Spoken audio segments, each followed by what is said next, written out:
തുറക്കുന്നവനാണ്, അടയ്ക്കുകയല്ല. അടയ്ക്കേണ്ടതിനെ അടയ്ക്കും, തുറക്കേണ്ടതിനെ തുറക്കും.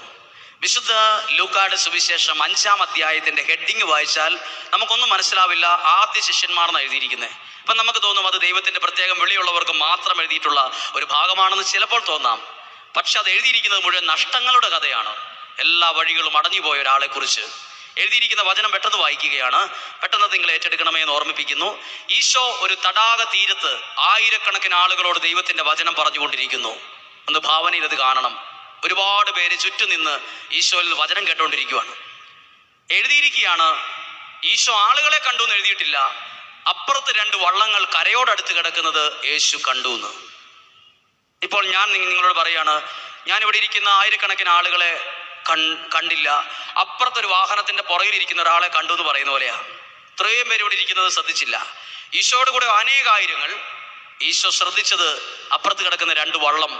ആ വള്ളത്തിന്റെ സൈഡിൽ 2 പേര് കുനിഞ്ഞിരുന്ന് വല കഴുകുന്നു.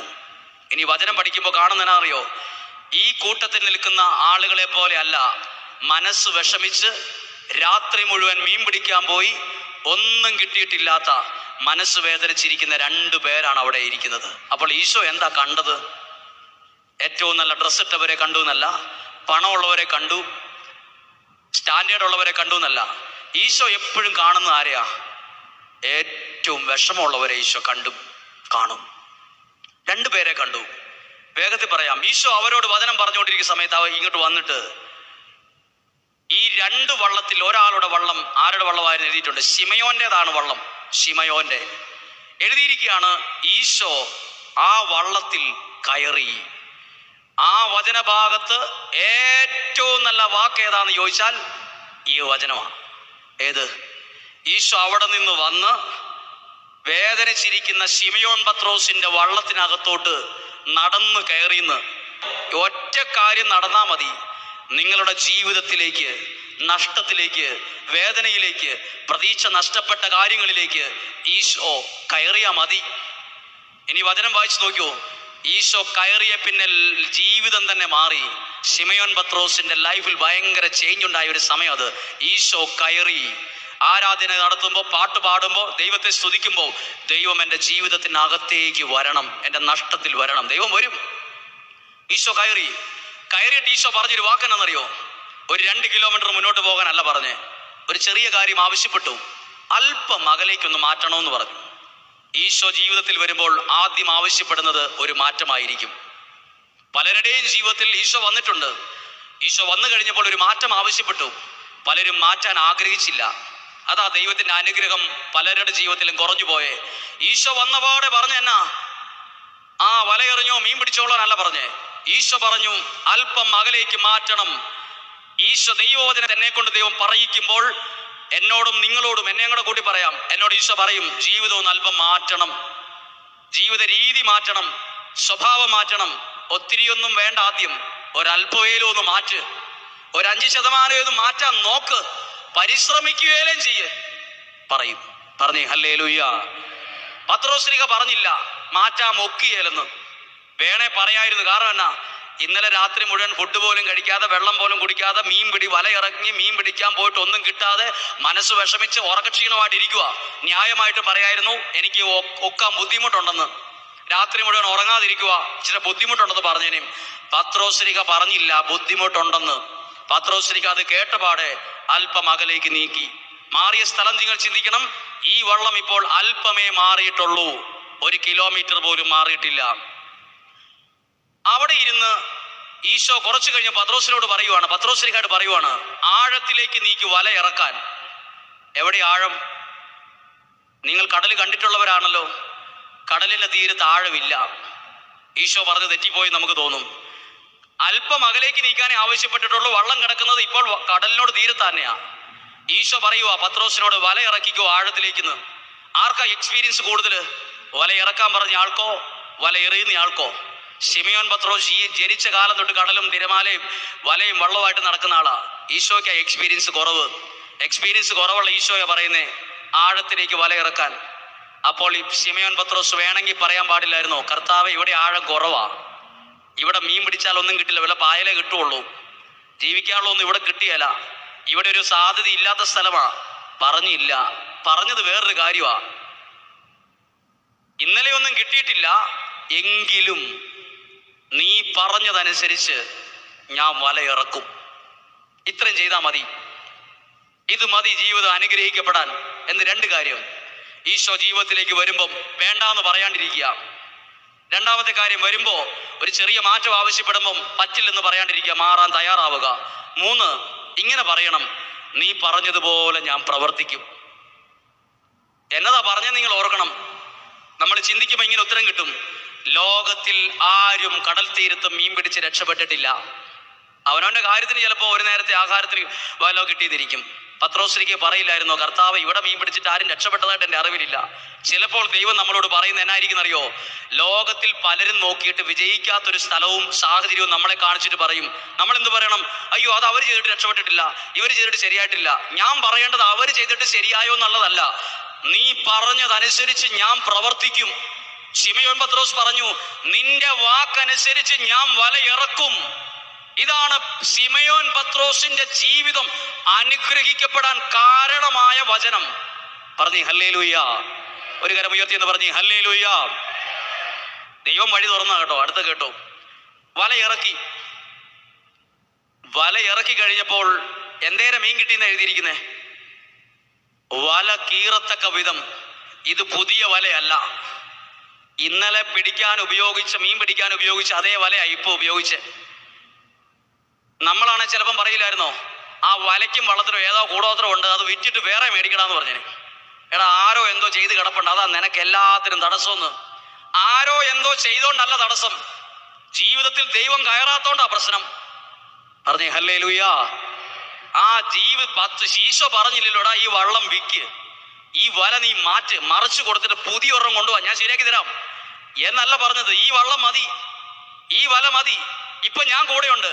2 അധ്വാനത്തിനും വ്യത്യാസമുണ്ട്. ഇന്നലെ അധ്വാനിച്ചപ്പോൾ ദൈവം കൂടെ ഇല്ലായിരുന്നു, ഇന്ന് അധ്വാനിച്ചപ്പോൾ ഈ ദൈവം കൂടെ ഉണ്ട്. എത്ര പേർക്ക് ഉറപ്പുണ്ട് എന്റെ അധ്വാന സമയത്ത് എന്റെ ദൈവം കൂടെ ഉണ്ടെന്ന്? 4 കാശ് കൂടുതൽ വന്നപ്പോ പലരും ദൈവത്തെ മറന്നവരാ. ഇപ്പൊ സമയമില്ല, തിരക്കാണ്, പിള്ളേര് പഠിക്കാനുണ്ട്, ജോലിയുണ്ട്, സാമ്പത്തിക കൈകാര്യം വരുമ്പോഴത്തേക്ക് 10 മണിയാകും. ഇതെങ്ങനെയാ തുടങ്ങിയത്? ദൈവം അനുഗ്രഹിച്ച് തുടങ്ങിയതാ പലരും. ഇപ്പോൾ എന്തേലും ഒരു ഇച്ചിരി ആയപ്പം പലരും ദൈവത്തെ മറന്നു. നിങ്ങൾ ശ്രദ്ധിച്ചിട്ടുണ്ടോ? നമ്മുടെ 20 വർഷം മുമ്പ് പലരും പൈസക്കാരായിരുന്നു. 20 വർഷം മുമ്പ്, 20 വർഷം കഴിഞ്ഞപ്പോ, അല്ലെങ്കിൽ 22 വർഷം കഴിഞ്ഞപ്പം പണ്ട് പൈസ ഉണ്ടായിരുന്നവരൊന്നും പൈസക്കാരല്ല ഇപ്പം. അന്ന് പൈസ ഇല്ലാതിരുന്ന കുറെ പേര് ഇന്ന് നല്ല വീടൊക്കെ വെച്ച് വലിയ നിലയിലാ. എങ്ങനെയാ ഈ മാറ്റം സംഭവിച്ചതെന്ന് പഠിക്കുന്ന നല്ലതാ. ഒരു വീട് പോലും ഇല്ലാത്തൊരു ചേച്ചിയോട് എന്റെ കൂടെ വന്ന ഒരാൾ ചോദിച്ചു, നിങ്ങൾക്ക് ഇവിടെ ഒരു ചാർത്ത് പോലെ ഓല മറച്ച ഒരു ടോയ്ലറ്റും ഒക്കെ ഉണ്ടായിരുന്നുള്ളൂ, എങ്ങനെ പറ്റി? മക്കള് രക്ഷപ്പെട്ടു കാനഡയ്ക്ക് പോയി അല്ലേ എന്ന് ചോദിച്ചു. അപ്പോൾ അമ്മ പറയാ, മക്കൾ കാനഡയ്ക്ക് പോയോണ്ടല്ല, വീടില്ലാത്ത സമയത്ത്, ഒന്നുമില്ലാത്ത സമയത്ത് ഇവിടെ നിന്ന് മുട്ടയിൽ നിന്ന് ദൈവത്തെ വിളിച്ച് പ്രാർത്ഥിച്ച് ദൈവം ഞങ്ങളുടെ ഭവനത്തിൽ വന്നപ്പോഴാണ് ഈ കാര്യങ്ങൾക്ക് മാറ്റം ഉണ്ടായെന്ന്. ദൈവം മക്കളുടെ ജീവിതത്തിൽ വരുമ്പോ, ബിസിനസ്സിൽ വരുമ്പോ, ജീവിതത്തിൽ വരുമ്പോ എന്റെ ലൈഫ് മാറും, അല്ലെ മാറ്റും ദൈവം. പറഞ്ഞേ ഹല്ലേലൂയ.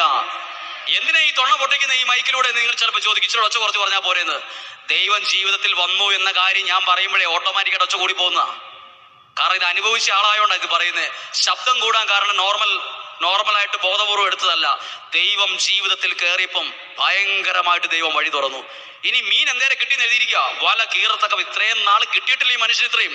അത് ഉൾക്കടലിൽ വല ഇറക്കിയപ്പോഴല്ല, തീരത്ത്, ലോകത്തിൽ ആർക്കും കിട്ടാത്ത സ്ഥലത്ത്, ലോകത്തിൽ ആരും ചെയ്തിട്ട് വിജയിക്കാത്തതായിരിക്കും ദൈവം നമ്മളോട് ചെയ്യാൻ പറയുന്നത്. നമുക്ക് വച്ചിട്ടുള്ളത് ദൈവം നമുക്ക് തുറന്നത്, അത് തുറന്നത് തന്നെയായിരിക്കും. പറഞ്ഞേ ഹല്ലേലൂയ. അടുത്തൊരു കാര്യമുണ്ട്. മീൻ കയറിക്കഴിഞ്ഞ് മീൻ വലയിലായപ്പം ഈ വലയിലുള്ള മീനിനെ മുഴുവൻ എടുത്ത് പത്രോസ്ലിഹയുടെ വള്ളം മുഴുവൻ അങ്ങ് നിറച്ചു. ഇനി സ്പേസ് ഇല്ല. എന്ത് ചെയ്തു? സ്പേസ് ഇല്ലാത്തപ്പോ എന്ത് ചെയ്തു? നമ്മളാണ് എന്ത് ചെയ്തേനെന്ന് ഞാനാണ് എന്നാ പറഞ്ഞത്, ഞാനാണ് എന്നാ പറയുന്നറിയോ, ഇത്രയും മതി എന്ന് പറഞ്ഞു. ബാക്കി എന്നാ ചെയ്യുമെന്ന് കർത്താവ് ചോദിക്കും. അതാ വെള്ളത്തിലേക്ക് കളഞ്ഞേരെ കർത്താവേ എന്ന് ഞാൻ പറയും. പത്രോസ്ലിഹ ഒരു നല്ല ക്രിസ്ത്യാനിയുടെ മാതൃക കേൾക്കണം. ഇഷ്ടം പോലെ മീൻ കിട്ടിയപ്പോൾ, വള്ളം നിറഞ്ഞു കഴിഞ്ഞപ്പോൾ പുള്ളി ഒരു ആക്ഷൻ കാണിക്കുവാണ്. ആംഗ്യം കാണിച്ചു എന്നാണ് എഴുതിയിരിക്കുന്നത്.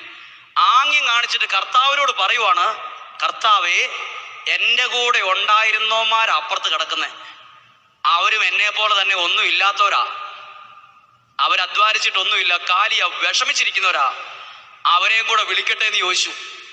എന്നിട്ട് ഈ പത്രോസിന് കിട്ടിയ മീന് വെള്ളത്തിൽ കളയുമല്ല ചെയ്തേ, ആ വള്ളത്തിൽ കൊള്ളാത്തതിനെ ഇല്ലാത്ത വള്ളത്തിൽ നിറച്ചു. ബൈബിൾ എഴുതിയിട്ടുണ്ട്, വായിച്ചോ. 2 വള്ളങ്ങളും മുങ്ങാറാകുവോളോന്ന്. ഇവിടെ ഇരിക്കുന്ന ദൈവജനത്തെ ദൈവം ഇരട്ടിക്ക് അനുഗ്രഹിച്ച് പണം കൊണ്ടും എല്ലാം കൊണ്ടും അനുഗ്രഹിക്കും. അന്നേരം കുപ്പിയുടെ അടപ്പിന് അത്രയും ചെറുതാവരുത്. ഞാനും എൻ്റെ ഭാര്യയും എൻ്റെ മക്കളും എൻ്റെ വീടും ഇത്രയും ചുരുങ്ങരുത്. തീരുമാനം എടുക്കണം. എന്ത്? എന്നെ ദൈവം അനുഗ്രഹിച്ചാൽ വേറെ ആർക്കും കൊടുത്തില്ലേലും നിങ്ങളുടെ അതേ വീട്ടുപേരുള്ള ആരൊക്കെയോ ഒരു ഗതിയും ബുദ്ധിമുട്ടായിട്ട് നിൽക്കുന്ന പലരും നിങ്ങളുടെ കൺവട്ടത്തിന് ചുറ്റും കിടക്കും. അയ്യോ, കൊച്ചിനെ കെട്ടിക്കാൻ പൈസയില്ല, ഇനി ഫീസ് കൊടുക്കാൻ പണമില്ല, എന്തു ചെയ്യും? നിങ്ങളെ ദൈവം അനുഗ്രഹിക്കുമ്പോൾ ഈ കസേരയിൽ തീരുമാനിക്കണം. എന്ത്? എനിക്ക് ദൈവം അനുഗ്രഹം കിട്ടിയാൽ അതിൻ്റെ പങ്ക് സന്തോഷത്തോടെ എടുത്ത് ഞാൻ കൊടുക്കൂന്ന്. അത് തീരുമാനിക്കില്ല. എല്ലാം പണമായി കഴിയുമ്പം ഒരു വലിയ വീട് വെച്ച് തനി ഒരു കുപ്പിയുടെ അടപ്പിന് അത്രയും ചെറുതായി പോകും മനസ്സ്. പത്രോസിനെ ഈശോ ആംഗ്യം കാണിച്ച് വിളിച്ചപ്പം പത്രോസിനെ സുവിശേഷത്തിലെ ഈശോ വിളിച്ചെന്നാന്നറിയോ? ഒന്നാമൻ പത്രോസ് വിളിക്കാൻ. ഒന്നാമൻ എന്ന് വിളിക്കാൻ കാരണം എന്നാ? ഒന്നാമനാക്കാൻ കാരണം ഞാൻ വിചാരിക്കുവാണ് ഈ മനസ്സാണ്. എന്നെ അനുഗ്രഹിക്കുമ്പോ എൻ്റെ കൂടെ നിൽക്കുന്നവർക്കും അതിന്റെ പങ്ക് കിട്ടണം, കൊടുക്കണം. അതാ നല്ല മനസ്സ്. പറഞ്ഞേ ഹല്ലേലൂയ. മീൻ കിട്ടിക്കഴിഞ്ഞപ്പോൾ മീൻ കൊട്ടയും തലയും വെച്ച് പത്രോസിലേക്ക് ഓടിയെന്ന് ബൈബിൾ എഴുതിയിട്ടില്ല. മാർക്കറ്റിലേക്ക് അത് ലേലം വിളിക്കണം, വിൽക്കണം, തിരിച്ചു മറിക്കാനുണ്ട് കുറെ. നമുക്ക് ആ മീൻ കിട്ടുന്നതിനുണ്ടല്ലോ, പിന്നെ നമ്മളെ പിടിച്ചാൽ കിട്ടിയല്ലോ. പിന്നെ മാർക്കറ്റിലേക്ക് ഒരു ഓട്ടവും പാച്ചിലും ഒരു വെപ്രാളോ ഒരു പിടുത്തം കിട്ടാത്തൊരു വരാല് പോലെ ഒരു ഓട്ടം ഉണ്ട് നമ്മുടെ. ഇച്ചിരി എന്തേലും ആവുമ്പോഴേ പിന്നെ നമ്മളെ ആർക്കും പിടുത്തം കിട്ടിയല്ല. പത്രോസിലേക്ക് എഴുതിയത് മീൻ അവിടെ ഉള്ളപ്പോ തന്നെ മീൻ തലയും വെച്ച് കൊട്ടയ്ക്കകത്താക്കി മാർക്കറ്റിലേക്ക് ഒരു ഓട്ടോ ഓടി. പിന്നെ അഡ്രസ് ഇല്ലാതെ പോയതല്ല, തന്നവന്റെ കാലയിലോട്ട് വീണിട്ട് ദൈവമേ എന്ന് വിളിച്ചു. നിങ്ങളെ ദൈവം അനുഗ്രഹിക്കുമ്പം ഇപ്പൊ ഇല്ലേലും പേടിക്കണ്ട കേട്ടോ. മക്കളിലൂടെയെങ്കിലും ദൈവം ഉയർത്തിക്കൊള്ളും. ഇപ്പൊ പൈസ ഇല്ല, വീടില്ല, ബുദ്ധിമുട്ടാ, പേടിക്കൊന്നും വേണ്ട. നാളെ ഒരു സമയത്ത് ഇത് വലിയൊരു ഉയർച്ചയിലേക്ക് വരും. അന്നേരം തന്ന ദൈവത്തെ ഒരിക്കലും മറക്കരുത്. പത്രോസ്ലിഹ വീണ പോലെ എന്നും വീഴണം. എത്ര തിരക്കാണേലും വീണം. അത് കഴിഞ്ഞിട്ടുള്ള തിരക്കേ പാടുള്ളൂ. എത്ര ഉയർത്തിയാലും എന്നെ അനുഗ്രഹിച്ച ദൈവത്തിന്റെ മുമ്പിൽ ശിരസ് നമിച്ചു നിൽക്കണം. പറഞ്ഞേ ഹല്ലേലൂയ.